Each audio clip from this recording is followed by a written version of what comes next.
Just don't let go. This is Radio Paranormal. This is Radio Paranormal. This is Radio Paranormal. Radio Paranormal. Welcome to Radio Paranormal.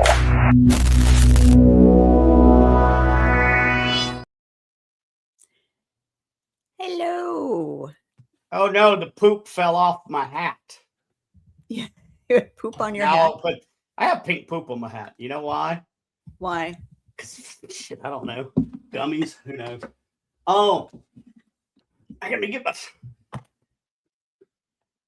It looks like this stream is going to be brought to you by In the Middle, where finally we have figured out how to get. Well, I did. Jen's not in the middle anymore. Now she sort of is.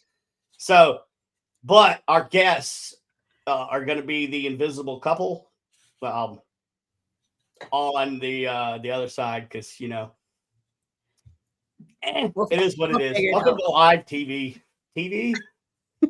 computer, whatever stuff. How are you? Good. How are you doing? Hell, I don't know. Somebody tell me. I'm actually really good. And I'll tell you why. Okay. Never met our guests. I've heard a lot about them. I've seen some of their work. They were on a podcast with my best friend, KD. I watched a little bit of that. But I've never gotten, I know what they do professionally. But I love our show because we get to actually know the people, or we try to. And they just seem like amazing souls. So I can't wait to interview. Yeah. We did meet them. Chris and I did. They called to go on a ghost tour and they want to bring some equipment with them. And I was like, sure. There's ghosts in New Orleans? What? Yeah, there's haunty places. We ended up spending the whole weekend with them. They even came to my house with their paranormal. I'm gonna call it a paranormal doohickey, and then I'll let them correct me and fit all the technical stuff because that's how I know it as. That's what you call it, the paranormal doohickey. So. I know one thing tonight, right now. I am not as smart by a long shot as the two people that we're going to have on tonight. Is that natural blonde or how's that work? No, this not. This is a natural redhead that nature started turning a very ashy shade of blonde. I said, F you, I disagree, and I chose the shade. So why do everybody that I've become friends with have to be soul-stealing gingers? I'm going to end up a freckle on your arm. Just be kind. Hello, Jay. What's up? And I'm glad Jay just jumped in. Paranormal Task Force X out of the Midwest. We've got some really cool events coming up. We got Pythian Castle coming up. I think Potosí's coming up soon. I'll haunt the town of Potosí. There's some tickets there for that. But the Pythian Castle at the end of May, come out. Because I will actually be at that one. Not that anybody comes to see me, but me and my wife will be out there. It'll be my wife's first time out there. I just had some people on our hunts that have been to Pythian Castle. They said it was amazing. Love Pythian. It'll be the second time I've been out there. So go to paranormaltaskforce.com or check us out on all the socials for tickets. Pythian's going to be fun, y'all. Pythian's going to be great. Right, Jay? Jay, you going to be out there at Pythian with us? Yes. Jay is also part of Paranormal Task Force X.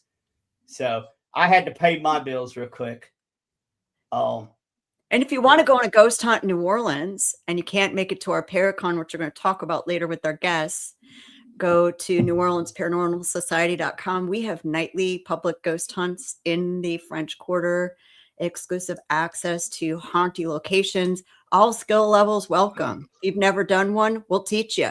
If you've done one, we'll fill in the blanks. 3, 2, 1, have at it go. We've got equipment for you, including some ITC devices from Supernatural Inc. Who are those guys? Those guys, I know. Those guys are horrible. They don't know nothing. No. I used my ink box last night in the closet at the Andrew Jackson, which is one of our locations for the Paracon. So Hey, James Brady. Hey, look, I'm a princess, Kim Brady. I'm Kim Brady. They were just out at EnigmaCon. I heard that's a fun little con. So fun. I can't wait to hear about that. Oh, and But that's thank you. my dog. Speak. Sit. Lay down. Rub my belly. Yeah. Hello. Good boy. Oh, My dog's feeling better now, so he's oh off. good. I was going to ask. And He's off work speaking release. of ghost hunts and the Paracon, Yeah. let's Hey, James. Let's just go ahead and introduce our guests because I want them to have as much time as possible, and I want them to Go come so in. fast.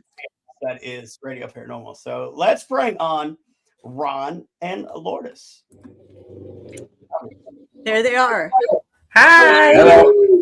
Oh, Did I wow. say- You're right. On the mobile, there's just that blue brain thing in the middle. I know, we'll Yeah. take Yeah. turns. You We'll have to take sit there and Speak sway about- like you're on a. Yeah. It's sort of you know what? Let's just get that.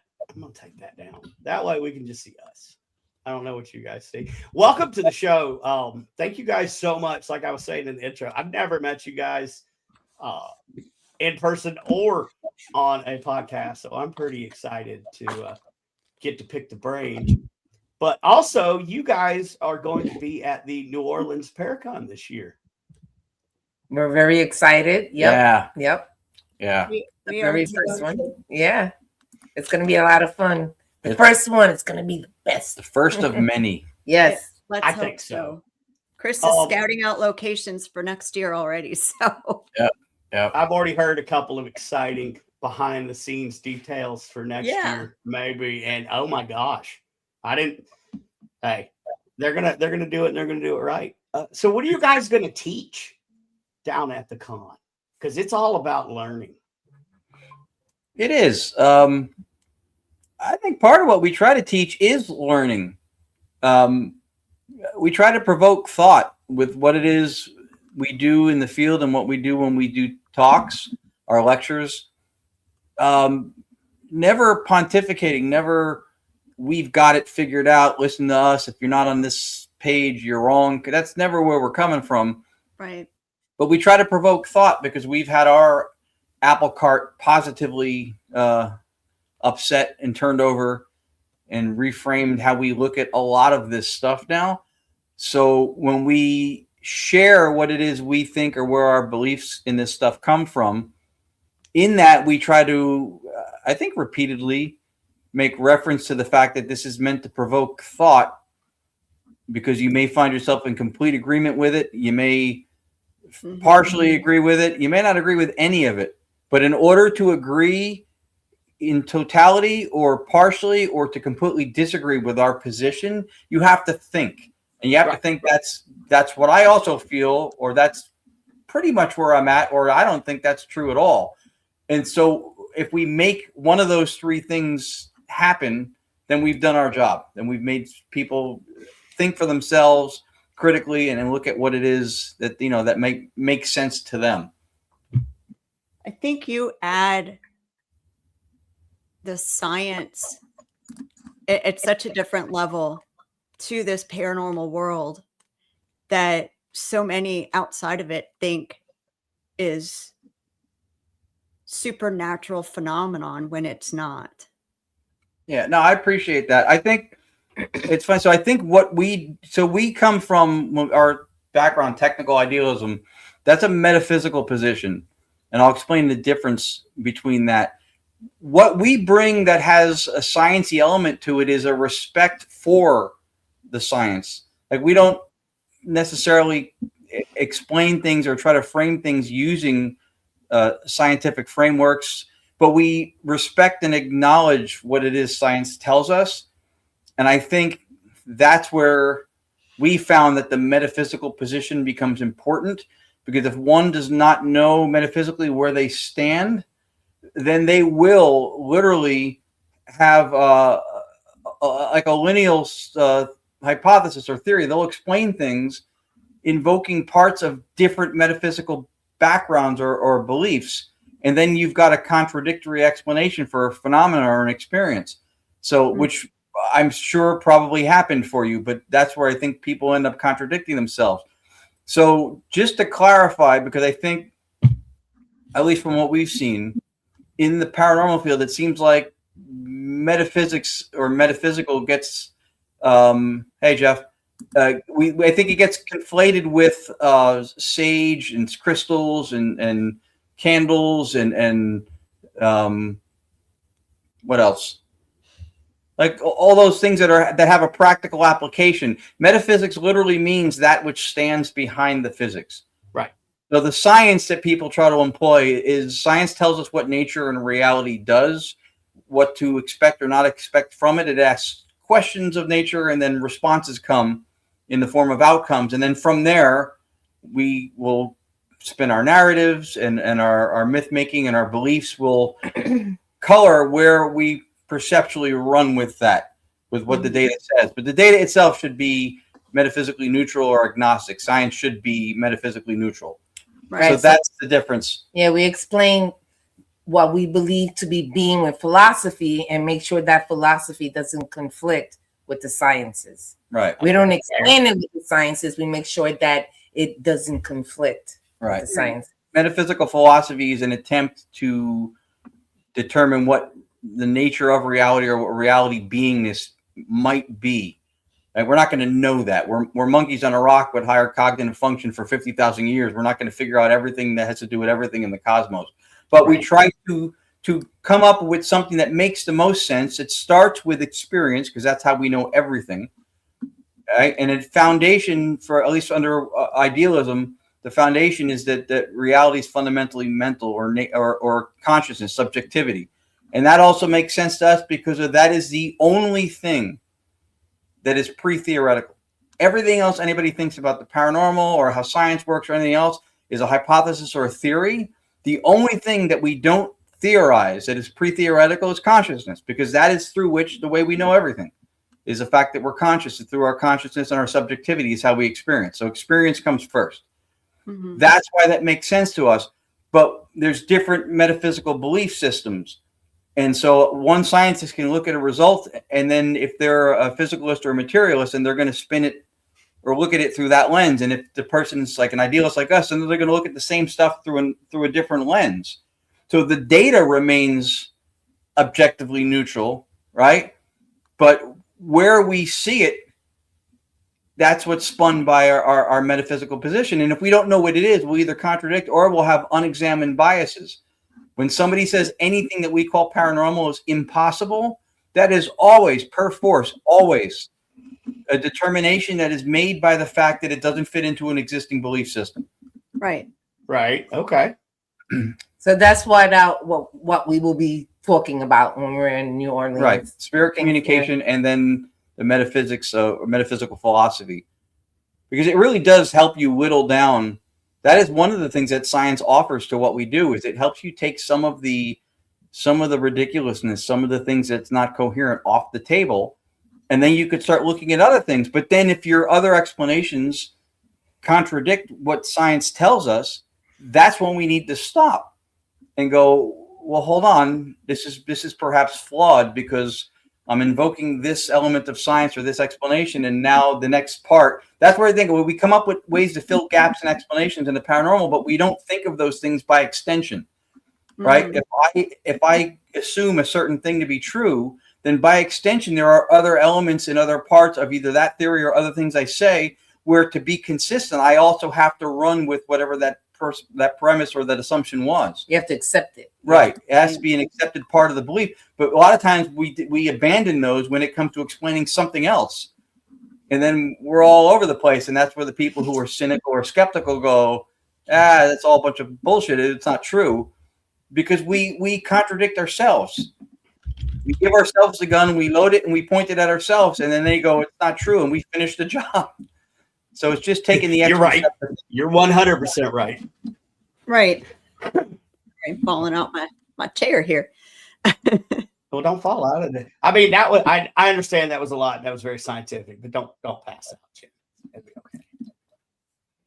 So I think that's the thing with us too, is that, and a lot of times it's what we talk about or what we explain gets categorized as being a very positive science-based kind of. But I guess the thing is that we don't preach science, we respect it. Yeah. We respect it. And then what we do put forward or preach is a metaphysical philosophy, right? And so when you have science telling us what nature and reality does, the doings of, the behaviors of, and what it won't do. The philosophy part of it tells us or speaks to what we think nature or reality is, the what's behaving that Right. science is measuring or calculating.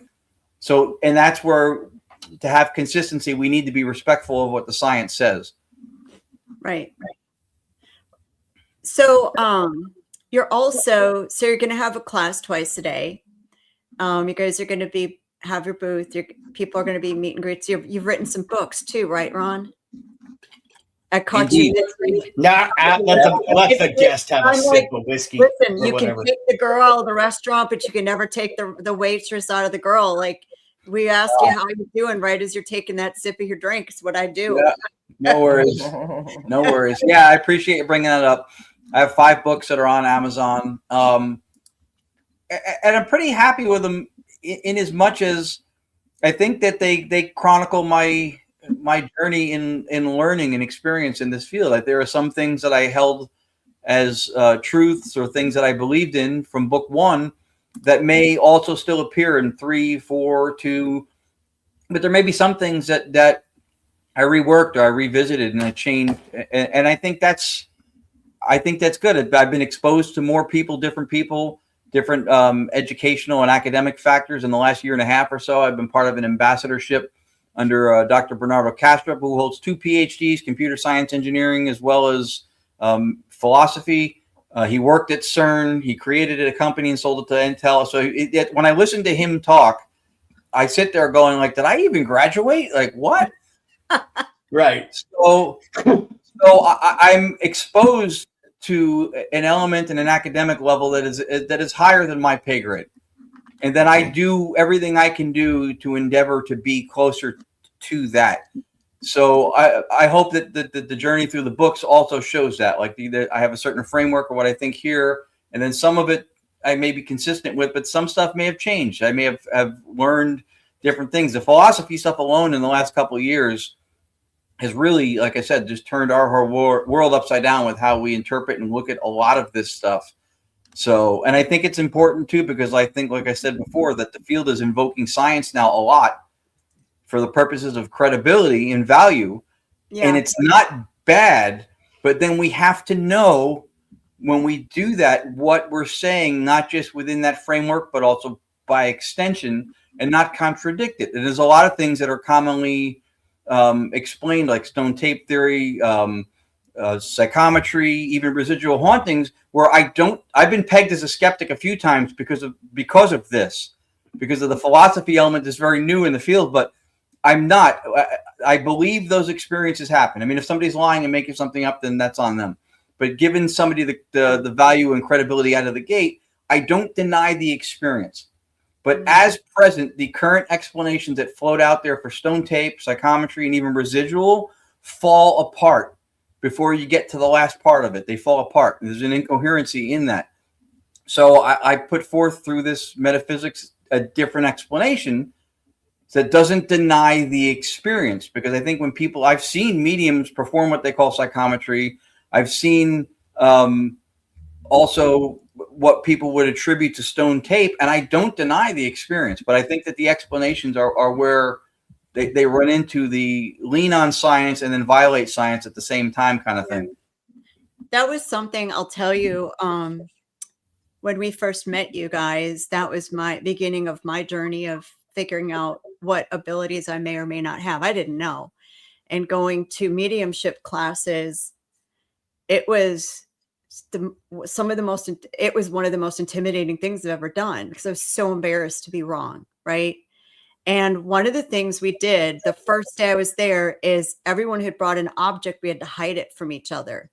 We gave it to the person doing the class, and he put it in paper bags. And we were only allowed to hold the bag. We were not allowed to feel it, scrunch it, nothing. And then we did meditation. I thought, oh my gosh, I'm never going to do this. I'm going to look like an idiot. I did it. I knew who it was from. And I didn't know these people. This was a room full of people that I've just met. Mm-hmm. I knew who it was from. I knew a general shape and design of it that I drew. It was the craziest thing. I mean, I was my own worst skeptic because I thought for sure I am never going to be able to do this. Right. And I Yeah. could never tell you how I did it. I saw pictures and I felt something kind of turn me in a direction as to who it might be from. Mm-hmm. It was the craziest thing I've ever experienced. That's phenomenal. And see, you knew in your heart, you believed. If you thought this stuff was a bunch of BS, We cussed. You can cuss. right, you wouldn't have even thank you. You wouldn't have even entertained it, right? So you knew there was something to it. You were curious enough. But, and this is what a lot of people do, we don't give ourselves intellectual permission per fear of how it's going to be perceived from the outside to actually buy into what we feel as something that's genuine. The intellect is the bouncer to the heart. You know something and you don't allow yourself to go with it. But then something like that happens and then you're like, wait a minute. Now you have to deny the experience, not just the belief in the possibility of the experience. And that's hard. Yeah. Right. It was crazy. And I did it every time we did it. I was able to do it. It was, I don't know. It was so bizarre. Because you have to trust in yourself and not ignore that feeling. Yep. That's the whole thing. And people are always afraid to be wrong, but there's nothing wrong with being wrong. Yeah. You just gotta go for it. Yeah, wrong doesn't matter. If you've never been wrong, you've also never been right. Right. For You sure. have Right. to. You have to be wrong. We have actually a common explanation behind how we thought our digital seance stuff worked. And then I actually scrapped it and then revamped the explanation for it based on a conversation I had in one of these weekly meetings with Dr. Bernardo Castro. And it wasn't even about that, but it was something that was tangentially close enough, related enough that I kind of connected the dots. And I was like, wait a minute, the way we think we've explained this doesn't make sense. And other people who have heard us explain it that way still use that explanation. And I'm like, no, it doesn't make sense. So I revisited it and I came up with a different explanation that, again, I don't know for sure because we're dealing with elements that we don't have access to, right? But I was happy actually to find out that I was wrong because that was a growth moment. So maybe I'm less wrong now. Maybe I still haven't figured, and that's really our job in this field, right? Our role in this field in trying to put a pin down on what reality might be, what nature might be, and all this stuff. Our job is really to try to be less wrong the longer we do it, not to have the answers and figure it out, because I don't know that happens, but to be less wrong. Just on a side note, because it came up and I don't want it to go too far afield without addressing it.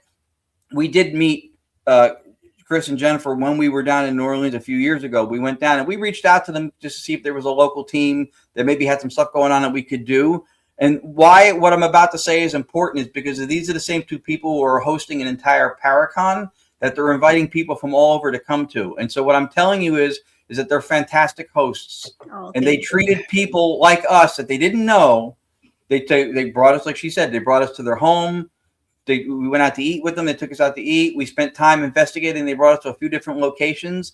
So I think that's important because if they treated people poorly or like, who cares, just give me your money, and then they're running an event, maybe, I don't know if you want to consider that, but they were gracious hosts and they really took care of us nicely when we were there and made the experience for us being in a place we were excited to be that we had never been. Really cool. Yeah, the barrier to entry here is high. And, when Chris finally bought into maybe the idea of a Paracon, who were the first two people he called? Yeah. No, we appreciate it. Yeah, I mean, we've never run one. We participated in a bunch. And Yeah. you guys have, to us, there are certain things that come with Paracons. Like certain Paracons people will perceive like Pennhurst, Gettysburg, because there's lore and mythology and stories and everything entails that go with the region or the land or the city itself. And if you had to peg a top 5 in the U.S., if somebody left New Orleans off that list, I would tell that the list was probably garbage. You guys have to be atop that list. Like Gettysburg, New Orleans are right there. Like that's one of the places that if you did something like this, I would think it would be an ideal spot. So, And we've got some unique spirit stuff here just because of the nature of the people that have were here, then were settled upon, then were brought here. It's going to be you know, for especially for people that have investigated, there are going to be energies you have never run into before, period. You haven't. So, and that voodoo house that you guys are going to be at as one of our ghost hunts, if you want to go on a ghost hunt with Ron and Lourdes during the New Orleans Paracon, July 31st to August 2nd, you are going to want to add on the You voodoo will. house ghost hunt, because that is where they're going to be. And we have a couple of new spirits. And it's human, but he's not light. He is a dark man. He was a bad human. Bad. He was bad. And there's actually a couple inhuman spirits there. They don't talk, they look. But I'm curious now with you guys, and I want you to explain your digital seance experience, how they're going to react to it again. Yeah, that's something that we're looking forward to. Do you want me to do the explanation, or do you want to start it out with because you know the. You can do it. I'm just thinking about what she was saying about the energy of New Orleans and the culture. That's what fascinates me, because there's really nothing like it. Like the only time I've ever felt that was, well, in the Caribbean, from where my family's from. But that makes total sense, though. Yeah. It makes complete sense with the voodoo. And we're actually having Voodoo Authentica for the VIP party. If you buy the platinum or VIP experience, or you're a vendor or a speaker, then you get to go to that party, and Voodoo Authentica is going to do a voodoo ceremony to open our Paracon for everyone. So even if this is not, we're not asking people to practice voodoo. We're asking people to observe the reality of voodoo, because it is not a dark space. It's not a dark spiritual practice. It's been bastardized by Hollywood. If you've watched any of our episodes, go back and watch the one with Papa Czar. He will explain that voodoo does not name negative anything. They don't talk about it. They don't acknowledge it. Nothing. So how can you have and say a practice is dark when they don't even? It's not what they do. Exactly. It's like with spiritismo, voodoo. There's good and bad in everything. That's the bottom line. It's what you do with it that makes it good or bad. That's it. So you have the ones that are doing it the way they're supposed to, and then you're going to have the people that notice that this works and then turn it around and let it be something else. And it's in all of them, not just one, in all of them. Yep, so, absolutely. I try to explain it like, okay, so I'm a nerd. I'm a geek. Star Trek, Star Wars, whole 9 yards. So I use the Force, right? Okay, so as soon as Palpatine brought Anakin over, so now there's two negatives on the negative side. Well, what does the Force do? Well, now there's two identical twins born on the good side, Leia and Luke. So no matter what happens on one side, it's gonna equal out. The world wants equilibrium. Now, how it gets there, I don't know, but you know. You touched on a few different things in that statement that are all collectively brilliant. I hope you realize that on some level. First of all, I would highly recommend two different people to you. One is Dr. Jeffrey Kripal, who I also had the chance to talk to in the meetings with Dr. Kastrup. One of his books, I think it's Mutants and Mystics, or Mystics and Mutants. It's over. I can't read the title from here. Mutants and Mystics, I think. He talks about a lot of the things that we have culturally, like the superheroes and superpowers and all those kinds of things. People don't buy into and believe those things because they were influenced by Hollywood and movies putting them out there and making them seem real. Right. They were written into movies and conceptualized as part of stories and myths that we see in films and TV shows because people had certain experiences or things that led to those, or they were culturally rooted in a belief system that comes before that. So Hollywood didn't indoctrinate us into thinking that some of this, crap stuff was real. A lot of it comes from actual either experiences or with things such like that. So the idea of the Force is that there's this field around us that binds us, right? And we're all part of it and kind of thing. So analytic idealism, which is what Dr. Castor puts forth, which is what we study. We use technical idealism as something to bridge the gap between the technological spirit communication ITC we do and the metaphysical philosophy idealism. But analytic idealism posits that reality is fundamentally mental, or consciousness is the substrate. So that's the thing by which you can explain everything, but the thing itself that can't be reduced to anything else. If something exists outside of consciousness, it might as well not exist because we don't have access to it. That's how we know everything, right? Through experience, through being conscious. So it's very much in league with the whole idea of the force, the mental or psi abilities to be able to move things or thoughts. A lot of that, again, telepathy, telekinesis, a lot of that comes in an accepted framework if you're talking about a reality that's idealist, that's fundamentally consciousness. Here's where the importance comes on the metaphysical position. The worldview that's dominant now, and it's been since I guess Enlightenment, is what's called physicalism, or people may know it more as materialism, which says that there's one fundamental thing to reality, which is physical stuff, matter, atoms, molecules, right? And then from that comes everything else. Like, so this physical squishy brain in your head gives emergence to consciousness, right? Yep. So everything, so physical is what's real, and mental stuff is either a hallucination or an interpretation of something out there, but it's not out there. Like, there's no qualities out there. Everything that's qualitative or qualia, the taste of chocolate, the smell of a strawberry, those things are all in your head. Right. Everything out there is exhaustively explained in numbers. That's physicalism. That's the most common worldview. And a lot of times when I mentioned how people will contradict themselves in explanations in the paranormal, that's how they do it, because they go with something that's not materialistic to start explaining something. And then they'll sometimes plug holes with mysticism or spiritualism or something else. And then it dovetails into something that is fundamentally materialist, which is the same belief system that doesn't allow for any of this stuff to happen. You can't read things like what Jennifer did with picking out what's in the bag and nailing it down and who it's from. Like, that's not possible under that framework, under that metaphysics. Right. So we look at it as, if that experience happened, if she did that, and we believe that she did, she knows she did, then you start with experience. The theory should fit the facts, not the other way around. Right. So if we came from a materialist perspective, we wouldn't believe her. We'd have to say, well, that's crap. That's not possible. You can't do that. Or it was a lucky guess, or it was coincidence, or it's anecdotal, or it's subjective. Everything we experience is subjective. We can't collectively experience my hunger. Yeah. Right? Well, we can't collectively experience what I think is beautiful. And what I try to tell a lot of people, there is nothing external in this world. Everything happens on the inside. So I go touch a tree. I'm not feeling the tree. I'm feeling the electrical senses that are pulsing underneath my skin into my body. So everything that is reality is internal.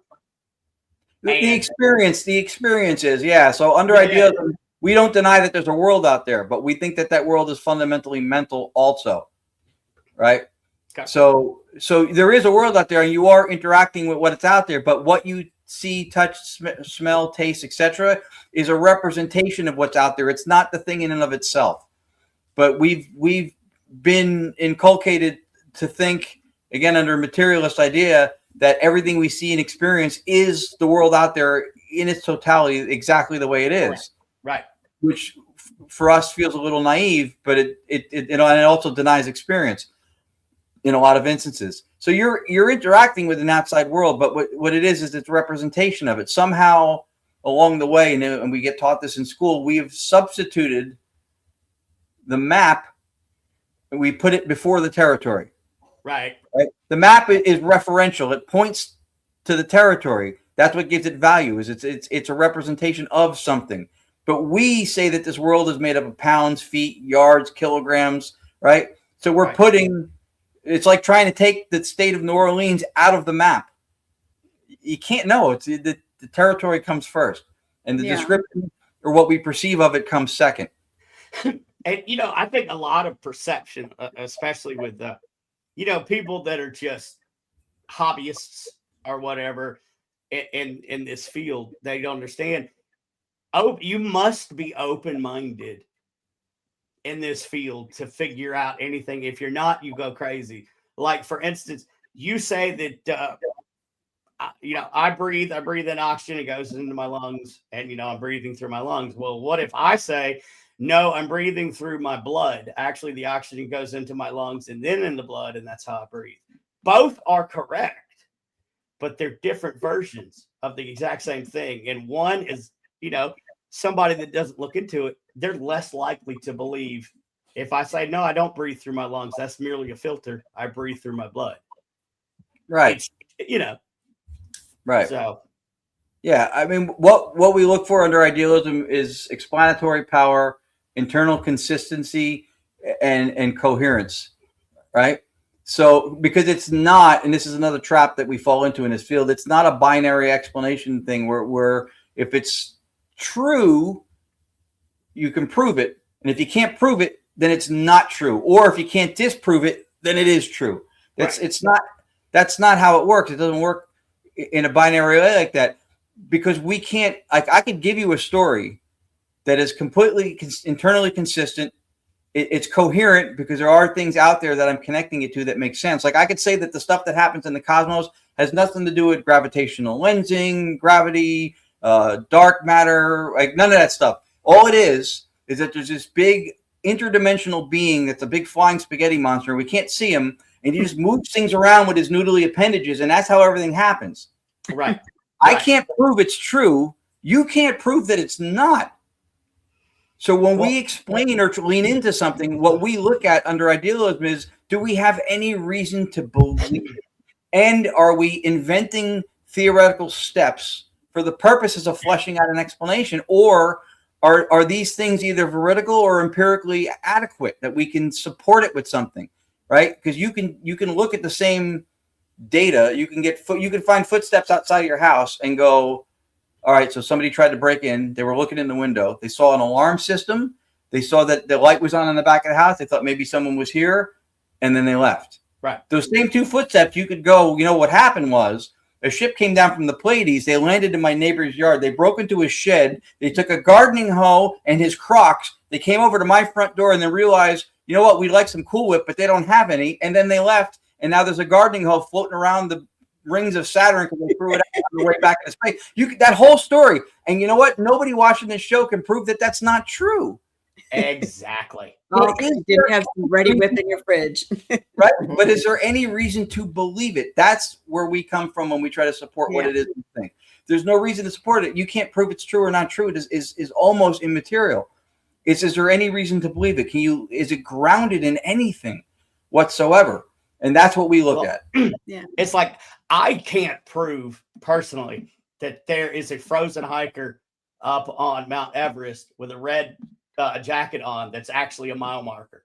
I can't prove it. I've never seen it, but I know hikers that have been up there, and I have seen pictures that lead me to believe that it is true. Right. So I get it. It's veridically grounded in something, right? When you have an experience visually, like if Jennifer has a mediumistic experience and she sees something that's present but nobody else sees it, right? Then you have to take her word for it. So this is where credibility and having integrity and stuff comes in, because for us, we respect her. She says something, we believe her. Somebody doesn't know her, they might be like, no. Right? But if something detectable, measurable, observable, or something else, or verified by someone else, like the hiker thing, that's a veridical connection. Now, that is something that is rooted in the transpersonal space that we share, that other people can speak to besides the person who's giving you the explanation for it. And that's where we find comfort a lot of times, when we think something is a consensus. Okay, this will lead me to an off-the-wall question, but it'll get us over to the ghost hunts at the Paracon. So, Ron, we'll start with you. What is your favorite piece of equipment? We're going to have the same answer for it. And since I talked a lot, I'll let her go longer. I'm an ITC buff. I love the idea of the real time. When I got involved, the brilliant people like your buddy Katie Stafford and his wife, Katie, the Holtes, Austin Maynard, Jay Prather, these are the people who were, and they still are, leading the charge, because you had to be building stuff to do it. direct radio voice we brought back in 2019. No sweeping, just broadband white noise, vacant, no radio emissions. That evolved into our digital seance, and that's my favorite thing, just because through an inability to, like, I'm not a builder, welder, kind of like, that's not my soldering. Right. I would have fewer fingers if I was doing that, so I don't. Fair. So that's why that's my favorite. I like what we do because there's a purity to it, and it was a labor of love. We worked on it since 2019, and now there are versions of it floating out there, and it's analogous to the 70s or 80s. You wanted to see a band called Queen, you went and see Queen.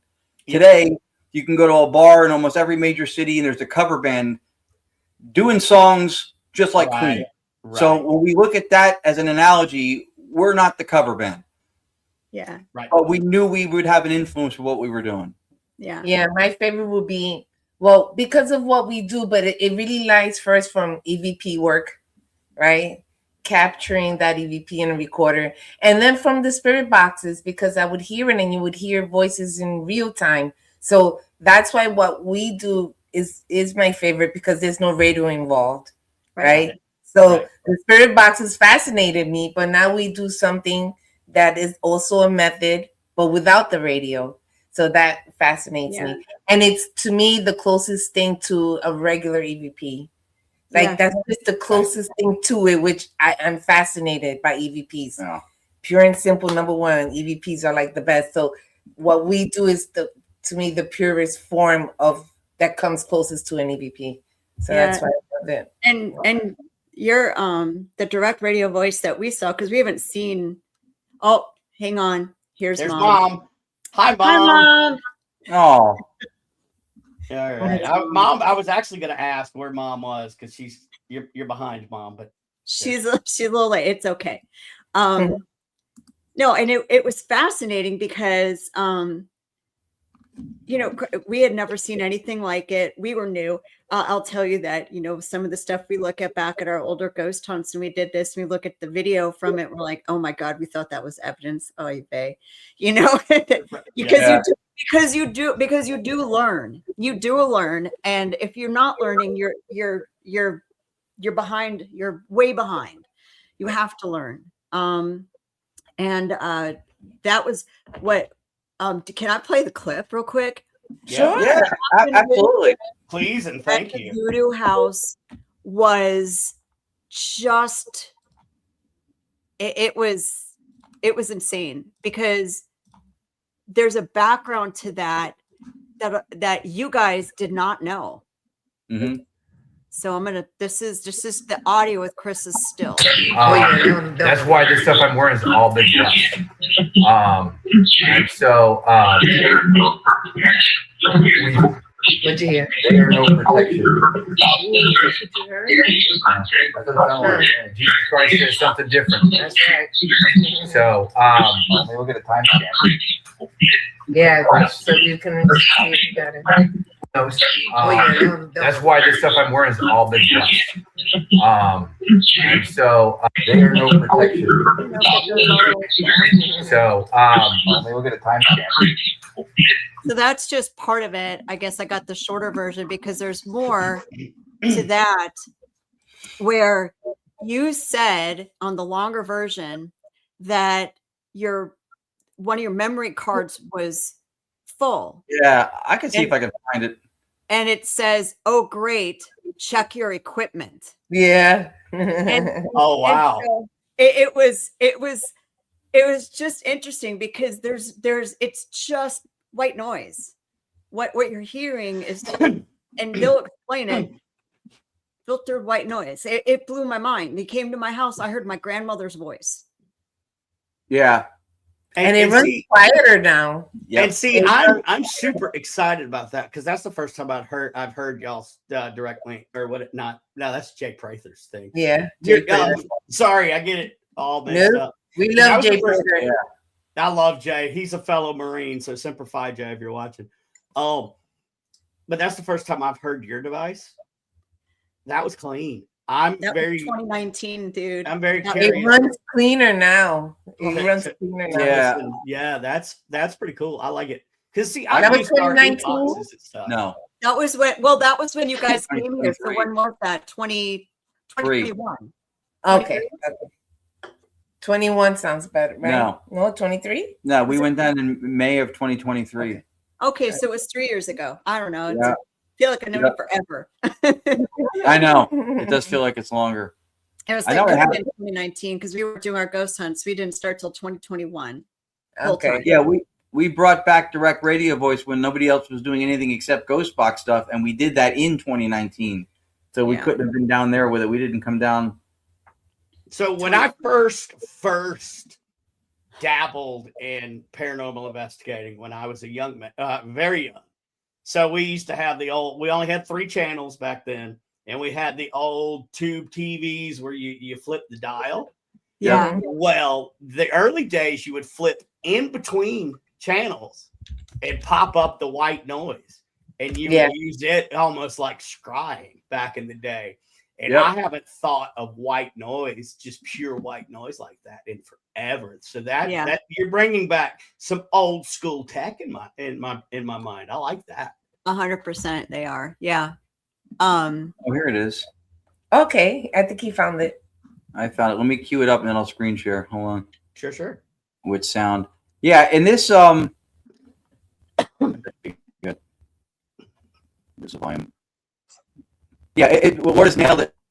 And I was thinking it, and I knew she knew I was thinking it, was that was a few years back. So we worked at trying to really make it quieter than that, cleaner. So, and there's no data in the white noise. So we don't deny the viability of ghost boxes. We've used several from different builders, including Jay, and we've heard things that have timing and relevance, which is how we vet something being legitimately anomalous or not. And they work. We don't deny that they work, and we think they work in principle the same way this does. Mhm. But because it's not sweeping, it doesn't get interrupted. And what we try to do is remove any cynical low-hanging fruit from the explanation. So I don't think if you're using a direct link or an ink box and then Jennifer goes, "What's my name?" and it says Jen Talley, I don't think that that's always necessarily. You can say it's paranoia. I think that's naive. You can't say it's a radio DJ if it's clear enough. I'm talking about something that's discernible, right? Right. Yeah. Not mumbo jumbo stuff. So I don't deny that it works, but for the people who don't even look at the possibility of this being a thing, they grasp at anything. And the go-to is typically you're using a radio. Yeah. The anomaly you seek is voices. Radios have voices, kind of like going to the beach and dropping a bunch of coins and metal things and then coming back an hour later with a metal detector going, "Look what I found." You put it there. But that's not necessarily the case, again, with timing and relevance. So when we got the radio out of the equation, that was a big thing for us to vet the process that now, because there's no data in the white noise, right? There's no data.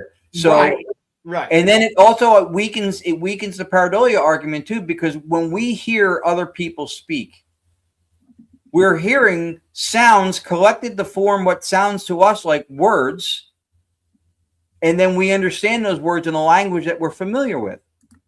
So what makes that there's a voice coming through this system less plausible, less believable than a voice coming from another person that, let's say, that I can't see? What makes one more plausible than the other? Right. The belief system. Right. The belief system. If something is deemed impossible, it's deemed impossible because there's an ideology that says it's not possible and it doesn't fit into that. And that, again, that's the materialist box. This stuff isn't possible. That's why you've heard, and everybody knows that statement, extraordinary claims require extraordinary proof or evidence. It's called the Sagan standard. That's only true if by being termed extraordinary is because it doesn't fit into a pre-existing ideology or belief system. Otherwise, it does not. If it's nature doing what it does, it doesn't need extraordinary proof or some grandiose explanation. What it needs is, and I'll go back to it, explanatory power, internal consistency, and coherence. That's what it needs. And if it has those things, then you're identifying sounds and language the same way you do when you hear a person that you can't see talk, right? Could Could that be misinterpreted? Could there be a level of thinking something's a word and it's not? Sure, it's possible. But the more elaborate and the more complex it is, and the more timed and relevant it is, the harder it is to say that, right? And then you point out brilliantly too your explanation about when they try to dismiss stuff because you heard the wrong word. Right, because if you say Brandon Tripp and I heard the word rip, does that mean you didn't say a word?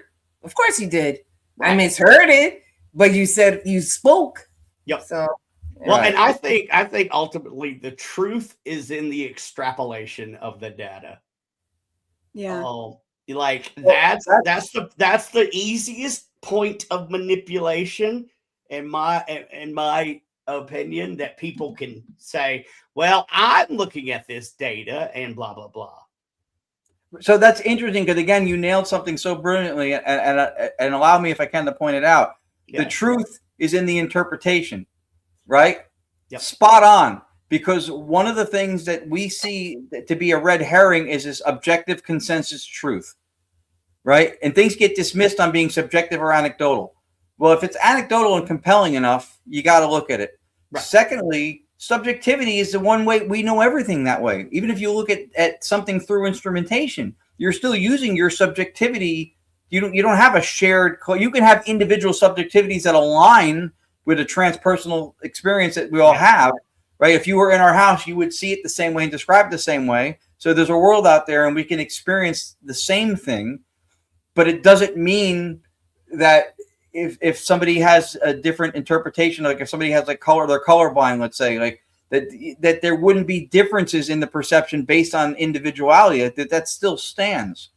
Right. Right. So the truth in the perception is huge because what you perceive is your truth, and things are attempted to be dismissed all the time. They go, oh, well, you didn't, Jen goes, I saw a spirit walking through the room. They go, well, no, you didn't. She goes, no, I saw it. And they go, well, it's just a hallucination or a delusion. Right.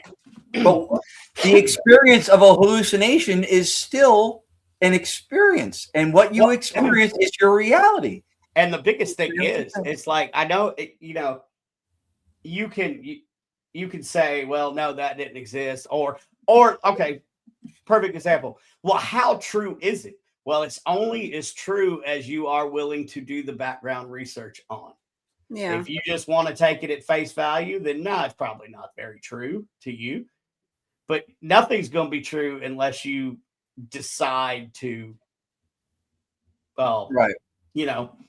Right. And see the importance of the metaphysical position that I kept stressing before, because in order for everybody to agree on something being true, you have to have the same belief system and foundation for how it is you are putting through the lens of what you're taking, what's possible to be true. Right. Yep. That's part of it. What we see is true, even with data, even with experience and perception. It's all, if you believe something is possible, then it's true. But if somebody believes it's not possible to communicate with spirits or mind to mind or any of that stuff is not possible, then it's never going to be true because the belief system doesn't allow for that to even happen. Mm-hmm. And so then it gets discarded. And you know what? It's very easy to have a handle on everything on the table, to have an understanding of everything tabled for discussion if you remove from the table that which you don't understand. Right. Exactly. And let's tell everybody where they can come see you guys, because I'll tell you what else is unbelievable. The first annual New Orleans Paracon in the French Quarter. Jim, why don't you tell us a little bit about it?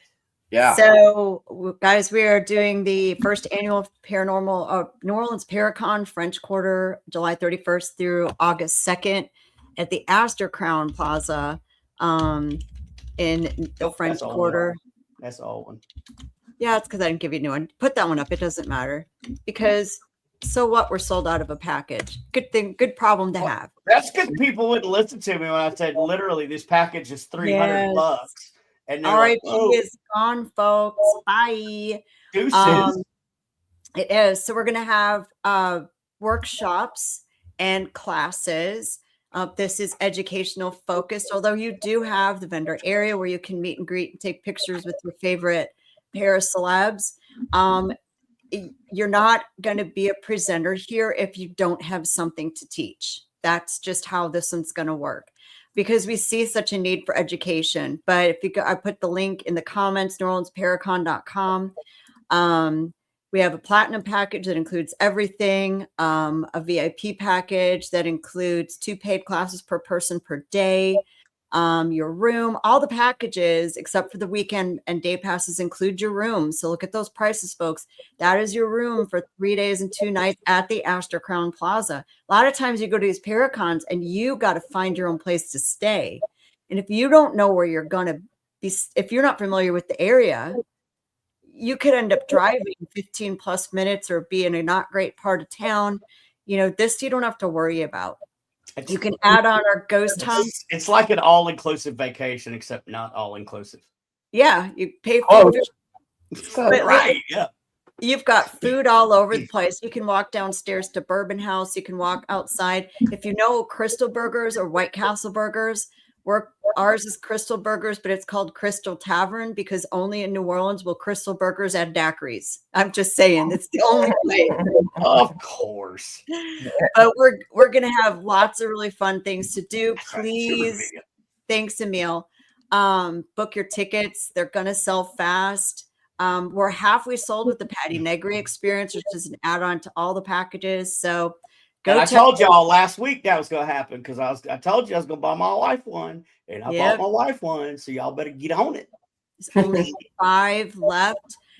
We've sold over half of the platinum and VIPs, so there aren't many of those left. And the Living Dead, which is our newest package, we've sold a handful of those too. And then we've got weekend and day passes we've sold. You know, so once this rolls out to locals, these are all going to be gone, you know. Also, and then some of the add-ons. Come see Ron and Lourdes. There you go. You got it. Come see them. Take their class. They're going to be doing a ghost hunt too. So if you guys want to go hunt with Ron and Lourdes, there's the opportunity. Like I get stuck with the worst one. So if you guys want to be out there in the graveyard in the heat, in a Masonic, I'll be in the Masonic graveyard, and I am a Master Mason, and I will be bringing trigger items from my Masonic Lodge. I've never done this before, so we're going to have fun, but it will be hot. And we'll have fans up by Ron and Lourdes. But here's the great thing. The hunt that you guys are doing at the Voodoo House is limited to 16 participants. When we say intimate, where you can really get some hands-on experience, talk to the two of you as you're doing your digital seance experience there, learn about it. That's where you're not going to be in this big group all over each other, right? Yeah. This thing is so well organized, and the fact that it's educationally driven and beyond what we do, just like everybody that you got in the panels you have, that was a big reason why we got more and more excited as we saw this thing develop into what you guys are doing with it and why we believe in it and think it'll succeed.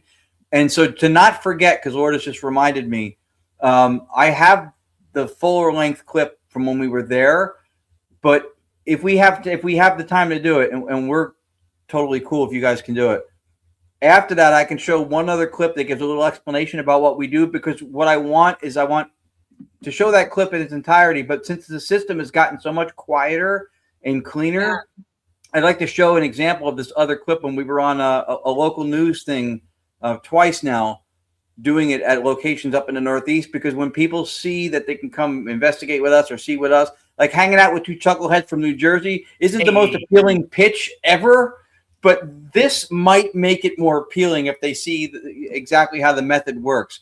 And you know, I already think that we're almost at an overselling point at this point, right? Because if you're not hooked by going to New Orleans to a Paracon with all the things that are offered at the rates and the all-inclusive almost packaging that you do it, I don't know what else it's going to take. I mean, in the Voodoo House, I mean, you got to experience the energy. I mean, just the culture in the paranormal field, the culture in itself, just in the regular, what we consider normal, it's just amazing. You really pack up your bags, vacation, let's go. It's and I will throw this out there because, I don't give a shit and I just say what's on my mind. You can have as much or as little paranormal drama at a Paracon as you personally want. Yeah. It's not going to come find you. It's not going to, if you don't start it, it will not start. Yeah. And so I've heard a lot about, well, Paracons are nothing but drama. Well, I mean, if you create it, everything is intent. Yeah. This Paracon is about learning. We want to teach the newer generations how to do this correctly from the mistakes that we have made. This is not a safe hobby. So no. We have put that. No, we have time. We have a few minutes for Ron to show those clips, right? Yeah, we got time. People, you gotta be there. The clips I know are going to be awesome, but you've got to be there. You've got to see this for yourself firsthand. So this is the one from when we were there in 2023, and this is the one that you wanted to show before in its full length. Yeah. But then the next one is really you'll see the difference in how it sounds compared to then. We worked on trying to diminish the noise for as much as possible so that the voices would actually be easier to discern coming out of the really non-detectable white noise. So let me hide this. All right. So if there's no sound, let me know. Otherwise, here is the Silent Man one from 2023 with the New Orleans Paranormal Society taking us on tour.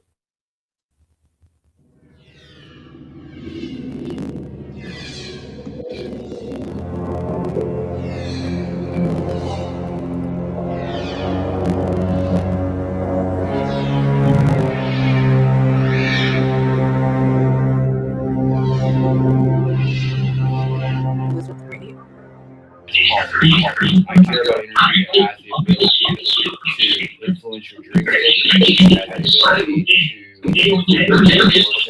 I heard Simon. I'm just saying, about that. I heard Simon. I'm sorry.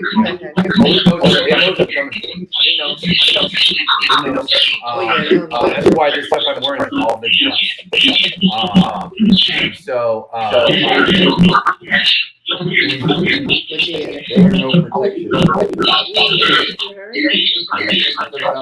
Jesus Christ is something different. So,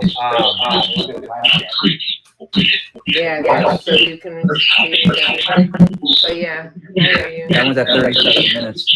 This one stopped recording because of the card's full. I have to empty the card in the card. So, we've already been in one house in which an incubus attacked a woman.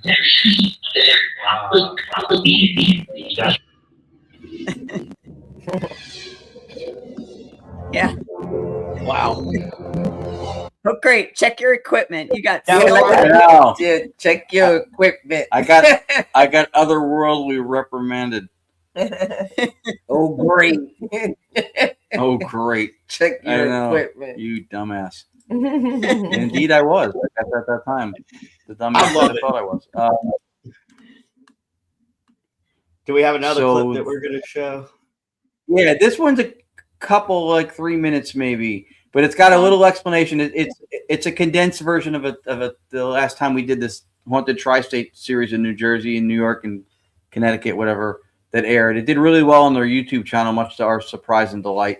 But this, so it has the reporter does a little intro about what this method is and kind of how it works. And then we're in a location in Long Island, New York that we'd never been to before. And apparently some things aligned with what they had known prior to us coming in from other mediums and such, right? Going in there. So let me get this one queued up. And we're good to go. Okay, yeah. It's there. All right. Here it is. Okay.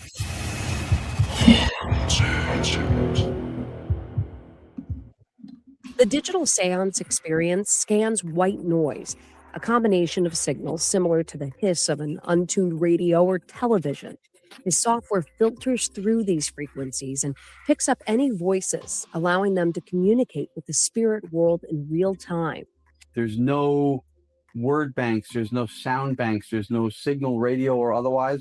It's just the white noise. We're making more of what comes through audible. Ron and Lourdes, they're coming into this cold. They don't know about the history. They haven't heard, these stories. And they're setting up in one of the most active places in this bakery, the kitchen. Our Haunted Tri-State production team is here. The cameras are up and they're ready to record every moment. So let's start the night. One of the first things we hear is... In the basement? Is there a basement here? No. Okay, that got weird quickly. And then just 5 minutes after we started, we hear two names. How many people are here tonight? Virginia. Eddie.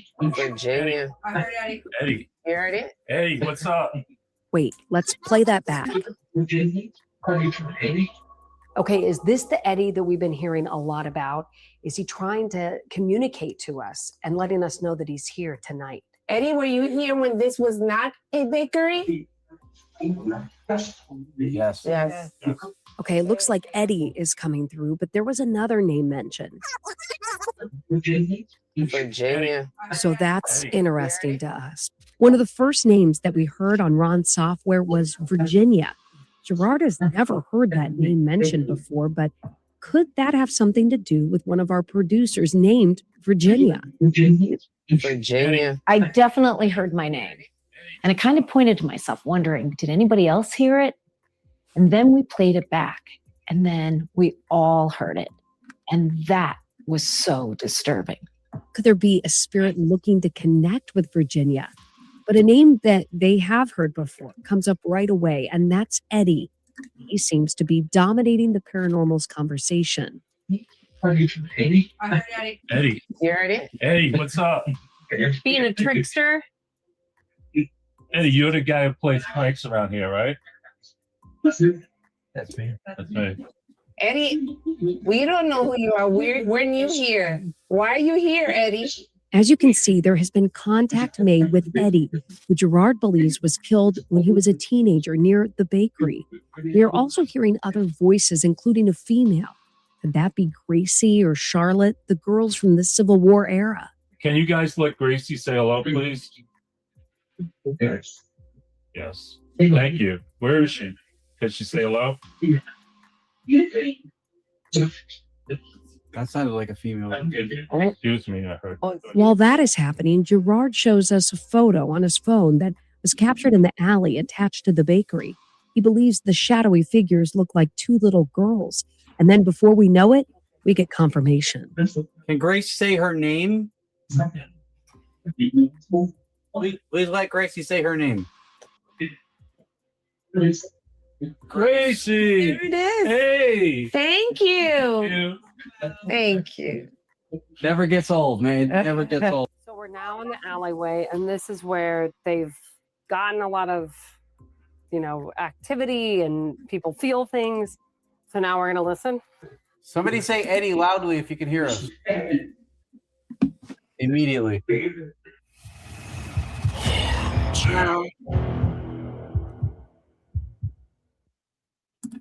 Wow, what a difference. That's crazy. Wow. It's quieter, right? You can tell that difference. Everyone's a lot quieter. Yeah. Yeah. And the response And thank you to Chris. are a lot more clear. Yeah, but that's because that background noise, he has lessened that. You don't hear that as much. Yeah. So the voices come out clearer. Actually, if you want, I could show you one more that's pretty short from the My Haunted Manor in Columbia, Pennsylvania that we did. Yeah, because I'm now I'm curious into this method. Like this is really clear. I could show a couple if you want. They're not. None of them are. That was the longest one I have, and I won't show anything that long again. But just to give you an idea, like it's pretty wild. All right, so it's still shared in the other one. Okay, good. All right, so this one goes right into it. So it's okay, good. So this was the end of their season 1, and then we ended up being on 3 different episodes from this one instance because we got stuff that I guess matched what they were told by other people, including mediums, I think, in this location. So you'll hear what's interesting in this one also is that I ask a question, Lourdes asked a question, gets an answer, and then I did. And I gave a multiple choice two different things question.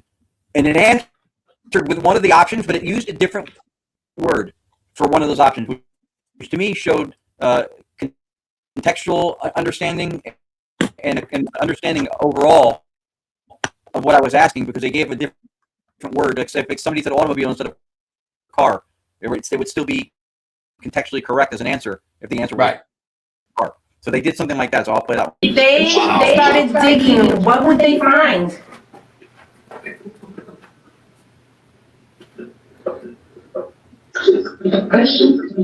Person. Oh my God.